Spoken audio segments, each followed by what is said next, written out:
መቼም ምግባችሁ መድኃኒታችሁ ነው የሚለውን ሰምታችኋል? ድሮ ቀረስ ብላችሁ ታስባላችሁ? ተሳስታችኋል። ይህ የዲኤክስኤን ፍልስፍና ነው። ሕይወታችንን የሚቀይረው የምንመርጠው ምግብ ነው።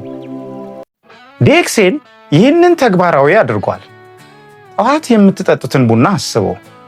ጋኖደርማ ያለውን ቡና ስትጠጡ የዕለት ምግባችሁ የሰውነታችሁን የመከላከል አቅም ማጠንከሪያ ይሆናል።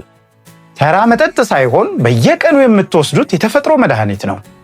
ወይም ስፓይሮሊናን እንደ ምሳሌ እንውሰድ። ንጹህ ፕሮቲን፣ ቫይታሚኖች እንዲሁም ሌሎችም። ይህ ሱፐርፉድ እውነተኛ መድኃኒትህ ኬሚካል ሳይሆን ተፈጥሮ የሰጠችህ ድንቅ ምግብ ነው። ዲኤክስኤን ምርቶቹ ለሕይወቶ የገቡት እውነተኛ ቃል ናቸው። ትክክለኛ ጤና ምርጫ እንጂ ከምክር አይጀምርም። የእርሶ እውነተኛ መድኃኒት ምን ይሆን? ከታች ኮሜንት ላይ ጻፉልኝ።